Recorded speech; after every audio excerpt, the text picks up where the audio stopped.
First, I want to welcome everyone. This is our 7th annual lecture on aging. It doesn't seem like we've done 7, but it has gone by very quickly.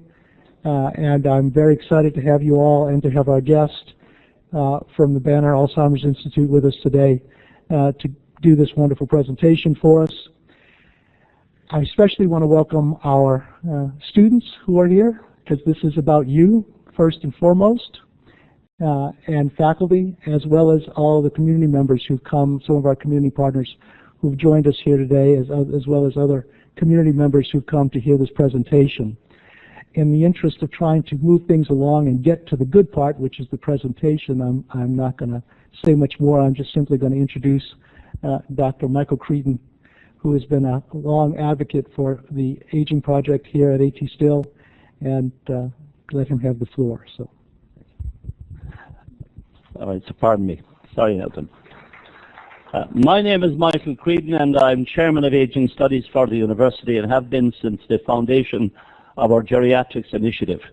Our board at AT Still decided 8 years ago that they absolutely had to do something to prepare this university for the coming wave of baby boomer retirement. So 8 years ago they established a Geriatrics Initiative, and I was at that time Professor of Geriatric Health Management at the Kirksville campus, and they asked me if I would chair the overall program, and I have done so for the last 7 years.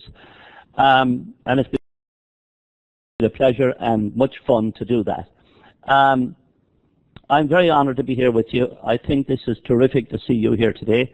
And it's a great pleasure also to know that we have our colleagues and our friends at the Kirksville campus participating with us also.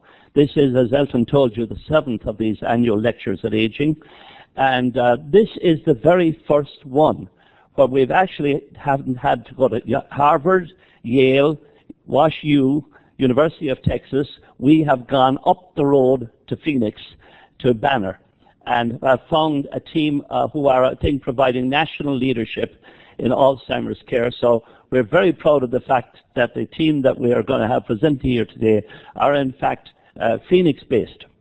I also want to say that this year, the leading edge of the baby boom is turning 65.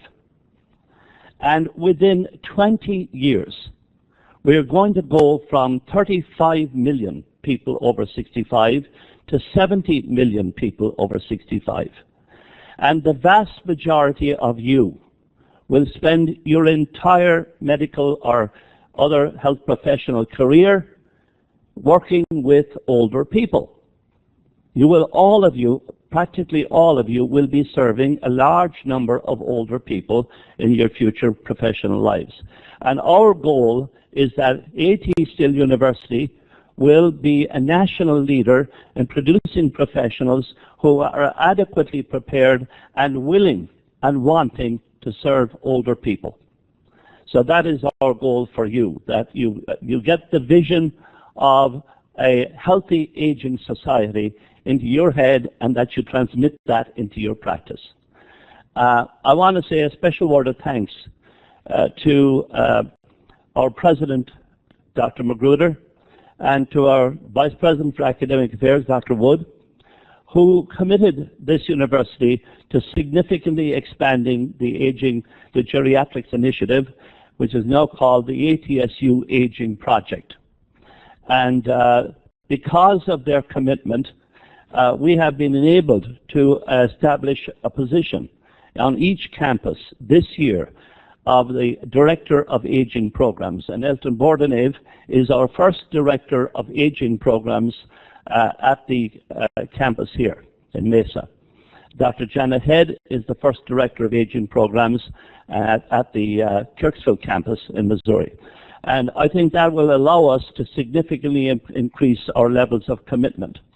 We are, broadly speaking, doing 3 things.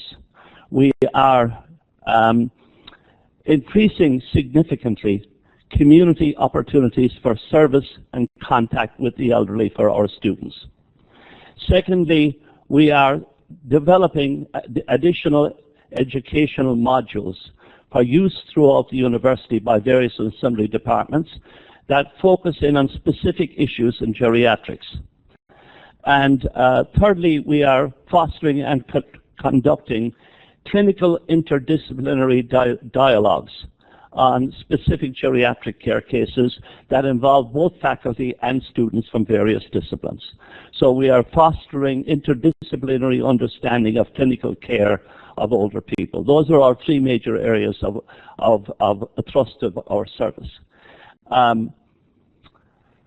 I think that we are about to enter a very exciting era in America. It's an era of challenge, and it's an era of, I think, great growth of understanding of the positives of aging. And we need to be looking at it as a healthy aging society should be our goal. And therefore, I think that it requires all of us to commit in a new way to an understanding of and service to our older adult population. I think this is a very exciting time. I'm really, really glad that I've had the chance to be here with you. And I would like you to join me in giving a round of applause to Dr. Bordenave and Dr. Janet Head to say welcome as the first directors of aging for our university. So, welcome, Elton.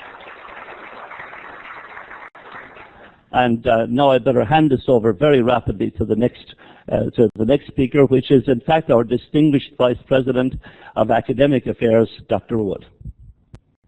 Thank you, Dr. Creedon. He just made my day, by the way.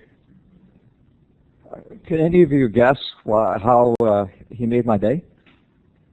Dr. Creedon. He said that there are a lot of good things about aging. All I have to do is discover them. You know?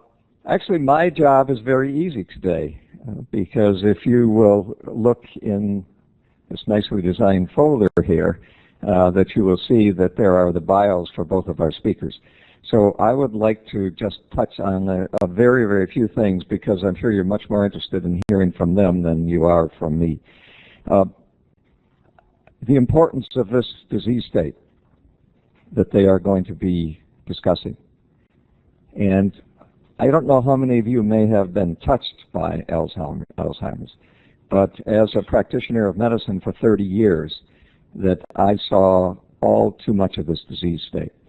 So we have with us today two real experts in this area, and I'm sure you are very anxious to hear what they have to say. So just very briefly, Dr. Roy Howard is a neurologist. His MD was from the University of Southern California, and then subsequently did a residency program in neurology. But if you will look at what is here, that he has spent a lot of time with this particular disease state that he is going to be discussing today.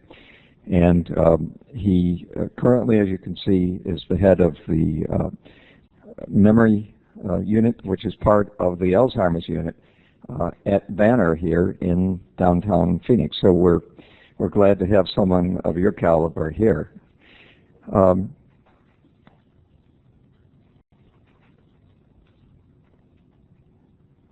Still not to be able to see without your glasses, but I refuse to put them on. So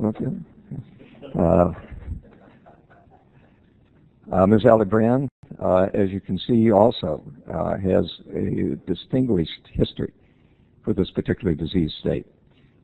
She is first degree was in physical therapy, but then also is certified in PA, right? Which, you know, we have both of those schools here, so we're very happy to have them. But if you can see, or if you take a look again, you can see the work that she has done in this particular disease area. A lot of research, a lot of caring for patients, and the thing that I think is very applicable today is that she has quite obviously done many, many presentations about this disease state.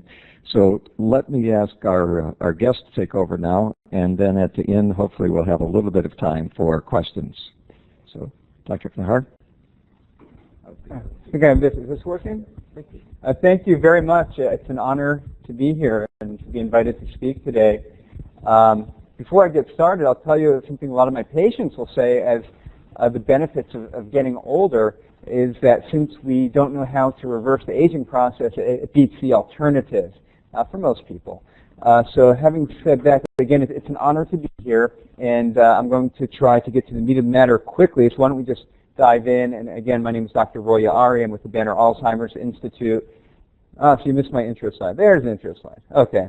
This is what I'll talk about for the next 15, 20 minutes or so. If I'm talking too long, hopefully somebody will stop me. I'm going to talk about the definition of Alzheimer's disease. How does the word Alzheimer's disease, that term, how does that differ from the word dementia? What's the difference between those words? Then I'll talk about how we do the clinical assessment. How do we make the diagnosis in the clinic? And then what laboratory tests do we order to make the diagnosis? And then I will briefly go over some of the treatments that are available. So the term dementia, what does that word even mean? The word dementia is a word that we use to describe a person who has difficulty keeping up with their day-to-day activities the same way they used to in the past because of some kind of change going on within the brain.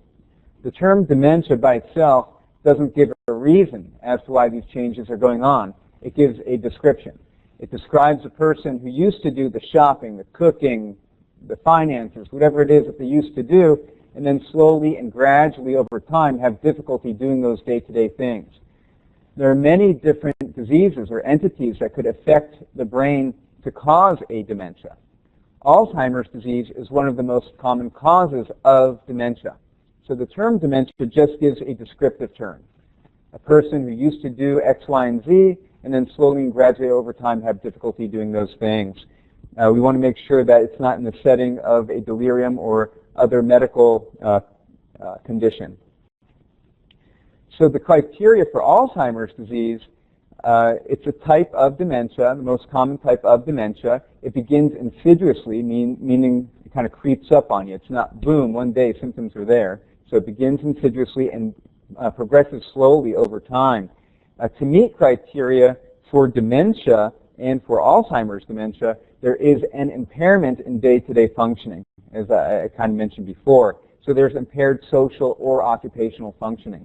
If somebody has a cognitive impairment that does not create an impairment in day-to-day functioning, then that would not meet criteria for dementia and would not meet criteria for Alzheimer's disease. So in Alzheimer's disease, typically there is loss of memory. Earlier in the course of the disease, it's short-term memory. They can remember things from what happened back in the day in high school, but what they had for breakfast may be more difficult. As the disease progresses, the long-term memories can become affected as well. And in addition to memory, Alzheimer's is not only about memory, it's about other cognitive aspects as well. The brain does a lot of things, like language, math, orientation, where am I, judgment, reasoning, planning. So any of those domains can be affected as well. And to meet criteria for Alzheimer's disease, there is an impairment of memory and at least one other cognitive domain.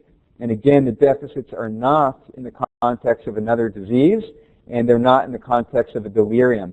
So if there's a patient who goes into the hospital for a pneumonia and they're starting to hallucinate and punch nurses and pull out lines, we cannot make a diagnosis of dementia in that setting. You need to wait till the delirium recovers, and then as an outpatient, you can do a dementia workup. I put this slide in here to remind me to tell you that Alzheimer's disease, and for that matter, a lot of the other dementias, which I'm not really going to get into too much, have a lot of psychiatric symptoms involved as well. It's not just memory, and it's not just those other cognitive domains, but depressive features can be quite common in the course of the disease, and sometimes can actually be the very first symptom in the disease. If somebody is a little bit depressed and apathetic, loss of motivation to do the things that they used to like to do, prefer to stay at home and not go out and do those social outings that they used to like to do. Psychoses, such as delusions, fixed false beliefs. Hey, those aren't my medications, you're trying to poison me. Or, hey, why are you cheating on me, to a spouse? Things like that. Paranoid delusions can occur during the course of a dementia. In Alzheimer's, that stuff typically occurs more in the moderate to severe stages of the disease, but can occur early on. If you have the psychosis, and in particular the visual hallucinations, relatively quite early in the course of a dementia, if that's coupled with Parkinsonian features, that would make us think of a different type of dementia called Lewy body dementia. We're not going to get into that now, but psychosis can occur with the dementias and with Alzheimer's. Agitation, something called the sundowner syndrome is the word that many people use, which late in the day or afternoon, evening hours, patients can kind of get agitated or even combative. Wandering, sleep disturbances. So yeah, when we make the diagnosis, we need to treat the condition, but we also need to keep in mind all these other things that come along with the disease that need to be treated as well. So we talked about dementia, we talked about Alzheimer's disease, but what is normal aging? And I might not be the right guy to talk about this, but I will. From what they tell me, normal aging, there is a loss of memory for words or names, a little bit of a slowing down of processing speed, difficulty sustaining attention when there's a lot going on. One of my colleagues that I work with, I won't name him by name, but his last name begins with a T. He is a little bit older than me, about 20 years older, and he'll tell me that when he's merging onto the 51 from the 10, he'll need to turn the radio off to help him focus. So, and again, there's no functional impairment. So what and these definitions are fluid, could change over time, but for the time being, what is considered normal aging is maybe a little bit slowing down, some trouble for words or names, processing speed, and sustaining attention when there's a lot going on. So then there's also a middle ground. What if somebody is not cognitively normal, but yet has some cognitive impairment that is not bad enough to impair their day-to-day functioning? So I mentioned earlier that if there's no impairment in day-to-day functioning, that does not meet criteria for dementia. But if there is a cognitive impairment, you can't call it normal. Well, so there's a middle ground between normal and between dementia, and we call that mild cognitive impairment, MCI for short, mild cognitive impairment. Thought to be a transitional state between normal and dementia. Not everybody with MCI will progress to a dementia, but oftentimes they do. And again, there is no impairment in day-to-day functioning. If there is, that would meet criteria for dementia. So MCI is a relatively new construct. It's an evolving construct, but it's nice to have that diagnosis. There's a lot of subjectivity. It's not very clear-cut. I could sort of demonstrate in this slide over here. It kind of shows a course of a person over time, function over time, from normal through dementia. Between normal and dementia, there's that middle ground that I talked about, the mild cognitive impairment, MCI. So if somebody is going to develop a dementia, typically they will go through an MCI state at some point. On this graph, there are sharp lines between the different entities. In the real world, that's not really what happens. In the real world, those are morphs. So when you go from normal to the early MCI, it's not a line in the sand that you cross over, and there is some subjectivity in making these determinations. And the analogy I like to make, one of my professors at UCSD use, is on a rainbow. When you go from red to orange on a rainbow, you know where it's red, you know where it's orange, but when does that red become orange?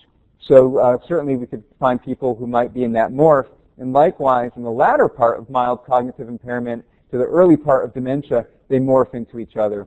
And you could put two neurologists in a room with a patient and have 5 opinions about whether it's MCI or dementia. So there is some subjectivity to those diagnoses. So now that and I didn't mention, but as far as questions go, I think we're going to have a question and answer session at 1. So if we do have questions, let's write them down or hold on to them till the end. So now that we've established some of the definitions, how do we do the clinical evaluation? So it's very important, in my opinion, when collecting the history, is to actually separate the family from the patient themselves if you really want to get the scoop. And that's how we do things at the Benner Alzheimer's Institute. Many loved ones are very reluctant to tell you what's going on in front of the patient. Okay, they're embarrassed. Maybe they'll say things that will upset the patient. They want to avoid that. So if you really want to get the scoop, you bring the patient's family to another room and get the scoop. And the way we do things, we collect the history from the family who comes in with the patient, and at the same time, the patient is getting a brief cognitive battery done, which I'll go over in a moment. So obviously a careful history is established, and the things that we want to hear in the history is obviously what are the complaints, what are the issues that are bringing you in, Is it memory, visual hallucinations? Well, how about the daily activities? Have there been any changes in functional activity? Who does the finances? Did he stop doing the finances? Why or why not? Who does the cooking? Why did the patient stop doing the cooking 2 years ago? Was she being confused with recipes? So we sort of established what the patients used to do and what the changes are over time. Careful medication review is also very important. There are lots of medications out there that could worsen cognition. Anything with anticholinergic properties, for example, some antidepressants might have that. Benadryl has that, which is a common thing that people take to help them sleep at night.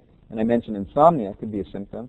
So careful medication overview. Benzodiazepines, make sure that there isn't anything on board that could be complicating matters or causing the issues.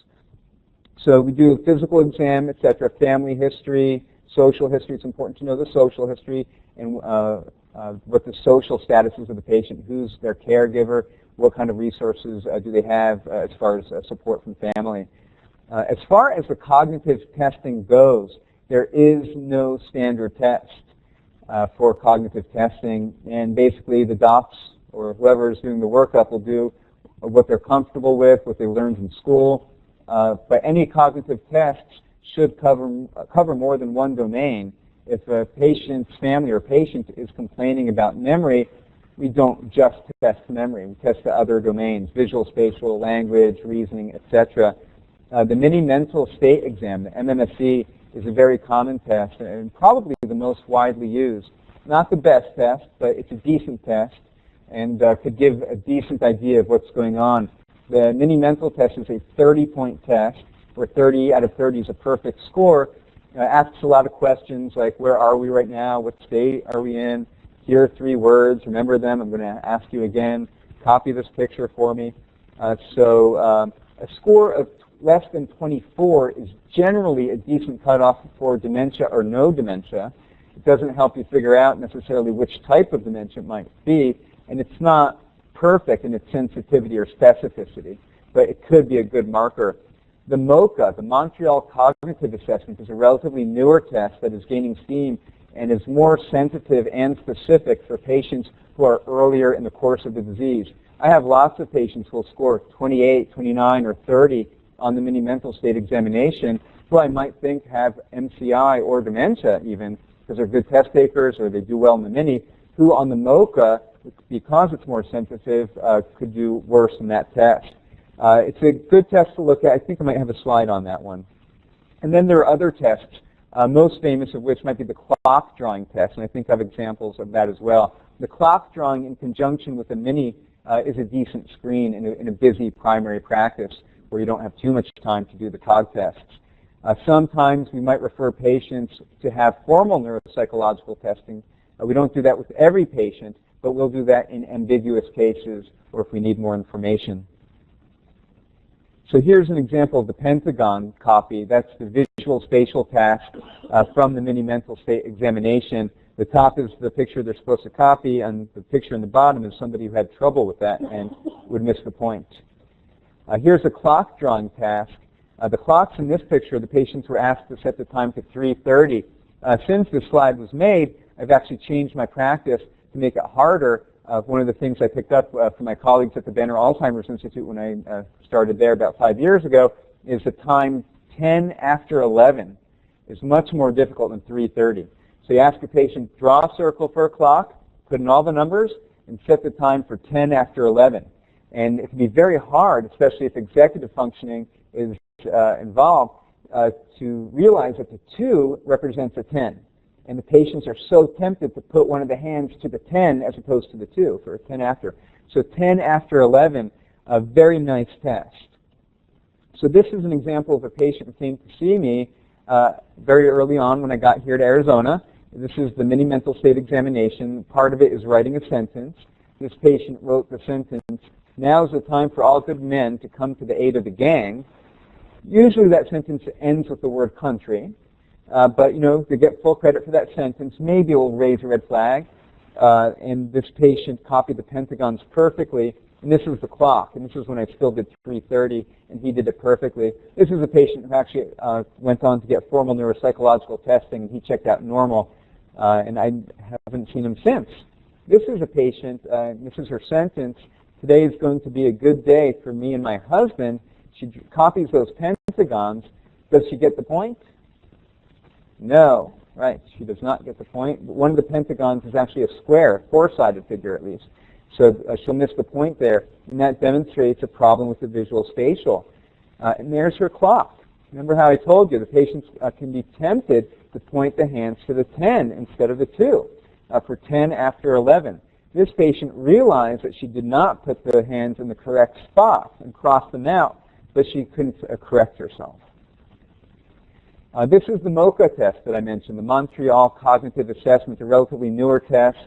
Very, very fine test for patients who are relatively earlier in the course of their disease, as opposed to the mini mental state where I guess there's a copyright on it and you're supposed to be paying $1 for it.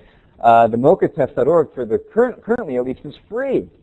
And you can download it from this website. It has all the data on it, how to administer it. It takes about a minute or two longer than the mini, maybe 3 minutes longer than the mini, but is much better.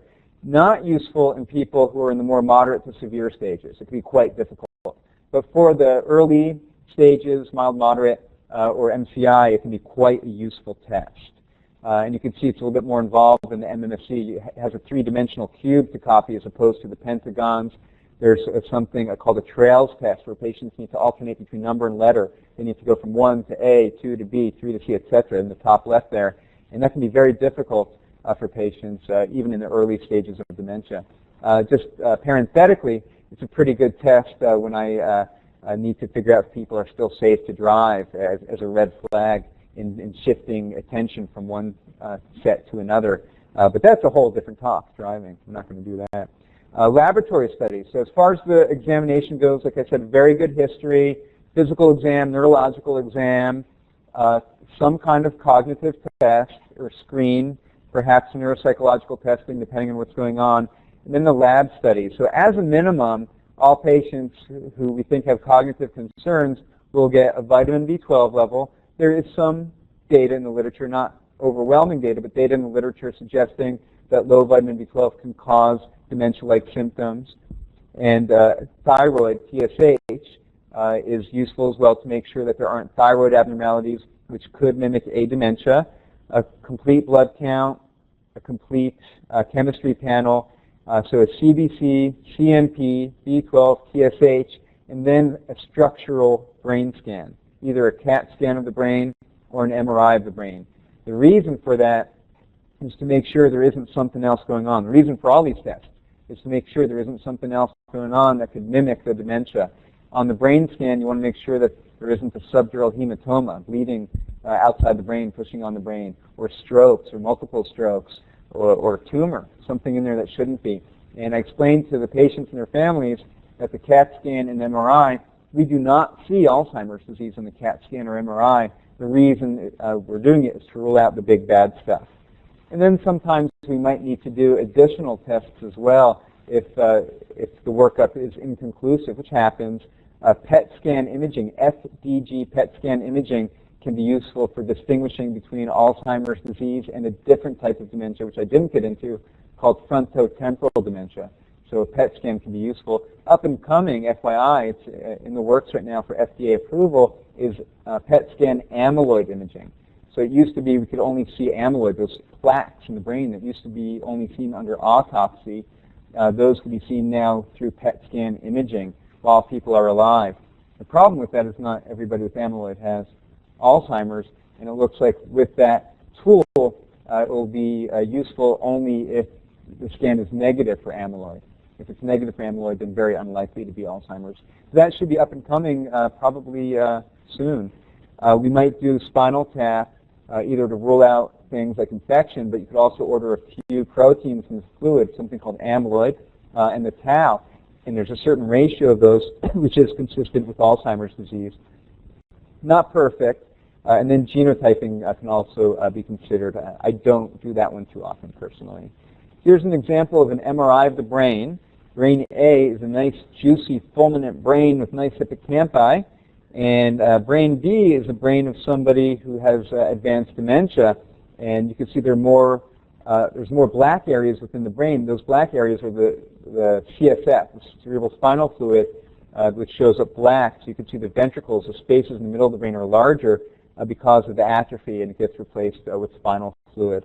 So hopefully that is pretty clear, the degree of atrophy. So I said we don't see Alzheimer's on the MRI, but we can see atrophy. As far as medications go, I'm not going to get too specific. We're fortunate and we're unfortunate. We're fortunate that we do have medications currently available for treatment of Alzheimer's disease. We are unfortunate that we don't have a cure, and at best, the medications that we have are of modest utility. So in effect, what they do is slow down the rate of progression of the disease. So if you're slowing down something that's slow to begin with, sometimes it can be quite hard to see that you're actually doing something.